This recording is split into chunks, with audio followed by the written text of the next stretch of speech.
નમસ્કાર મિત્રો, ધોરણ 12 વિષય ભૂગોળ, ચેપ્ટર 10 વૈશ્વિક સમસ્યાઓ ભૌગોલિક પરિપ્રેક્ષ્યમાં સંપૂર્ણ સ્વાધ્યાય સોલ્યુશન. વિકલ્પો.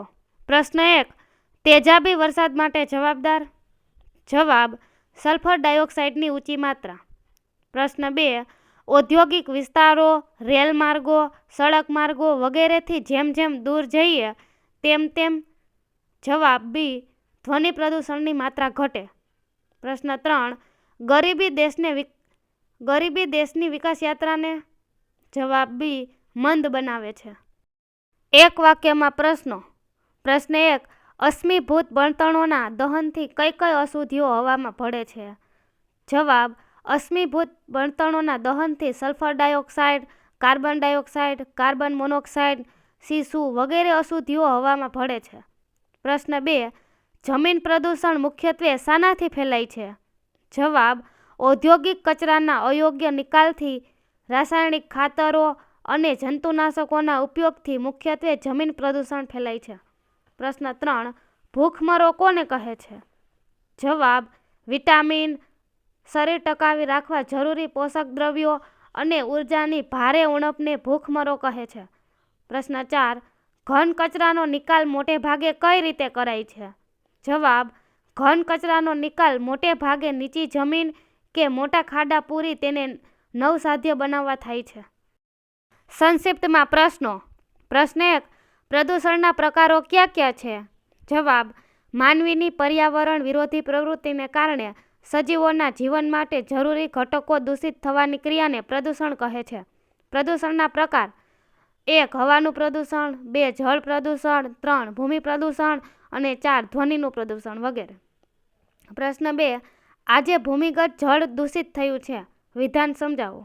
જવાબ, હરિયાળી ક્રાંતિની સાથે સાથે ખેતીમાં વપરાતા કીટનાશકો અને અકાર્બનિક દ્રવ્યોથી બનેલા ખાતરોનો વપરાશ અમર્યાદિત રીતે વધ્યો છે. આ રસાયણો ખેતરમાંથી વરસાદી પાણીમાં ભળી જમીનમાં ઉતરે છે, તેથી ભૂમિગત જળ દૂષિત થાય છે. પ્રશ્ન 3, ભૂખમરાની પરિસ્થિતિ કયા કયા સંજોગોમાં સર્જાય છે. જવાબ, કુપોષણનું વરવું સ્વરૂપ ભૂખમરો છે.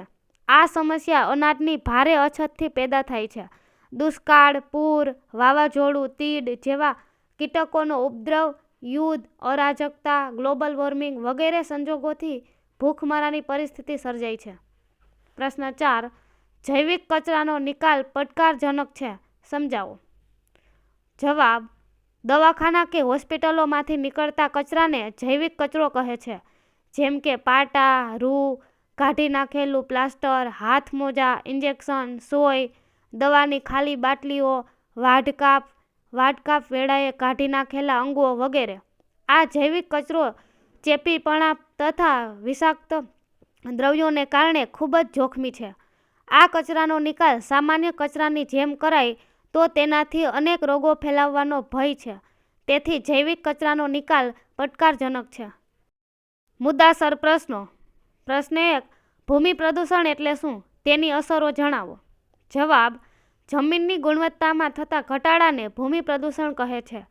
ભૂમિનું ધોવાણ, નદી દ્વારા કિનારાને લાગતો ઘસારો, ભૂમિમાં જૈવિક તત્વોના પ્રમાણમાં થતો ઘટાડો, ખેતી યોગ્ય જમીનમાં ભેજનું ઘટતું જતું પ્રમાણ, માનવી દ્વારા ઔદ્યોગિક ઝેરી રસાયણોનું જમીનમાં ઉમેરણ, રાસાયણિક ખાતરો, જંતુનાશક દવાઓના વધારે પડતા ઉપયોગથી ભૂમિનું પ્રદૂષણ થાય છે. જમીન પ્રદૂષણની અસરો: ભૂમિ તેની ઉત્પાદકતા ગુમાવે છે, જેથી ભૂમિ નિરુપયોગી બની જાય છે. જે તે પ્રદેશની પાક તરા બદલવી પડે છે, જેથી કૃષિ ઉત્પાદન પર વિપરીત અસર પડે છે. ભૂમિગત જળ પ્રદૂષિત બને છે.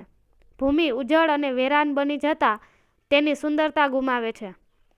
પ્રશ્ન 2, ગંદા પાણીના નિકાલની સમસ્યાઓ સમજાવો. જવાબ, ઔદ્યોગિકીકરણને અને શહેરીકરણની પ્રક્રિયાને કારણે ગંદા પાણીની સમસ્યા ઊભી થઈ ગઈ છે. ગંદુ પાણી પર્યાવરણને દૂષિત કરવામાં મહત્વની ભૂમિકા ભજવે છે. ગંદા પાણીના અયોગ્ય નિકાલથી જળાશયો પ્રદૂષિત થઈ રહ્યા છે. ગંદા પાણીમાં દ્રાવ્ય મલિન તત્વો કે ઝેરી તત્વોનું પ્રમાણ વિશેષ હોય છે. નગરોની ગટરોનું પાણી વ્યવસ્થાના અભાવે તેના શુદ્ધિકરણની પ્રક્રિયા થતી નથી અને સીધું નદી કે સમુદ્રમાં ઠાલવવામાં આવે છે, જેથી આપણી નદીઓનું પાણી પ્રદૂષિત થઈ રહ્યું છે. આ પ્રદૂષિત પાણીનો જો સિંચાઈમાં ઉપયોગ થાય તો લાંબા ગાળે ભૂમિ પ્રદૂષિત થાય છે. જાહેર રસ્તાઓ પર આવતું ગંદુ પાણી ગંદકી ફેલાવે છે, જેથી માનવી અનેક રોગોનો ભોગ બને છે. ગંદા પાણીથી હવા પણ પ્રદૂષિત થાય છે. પ્રશ્ન 3. જૈવિક કચરામાં શાનો સમાવેશ થાય છે? જવાબ: મોટી હોસ્પિટલો, દવાખાના, પ્રયોગશાળાઓ, પેથોલોજી લેબોરેટરી, મેડિકલ કોલેજોમાંથી નીકળતા કચરાને જૈવિક કચરો કહે છે.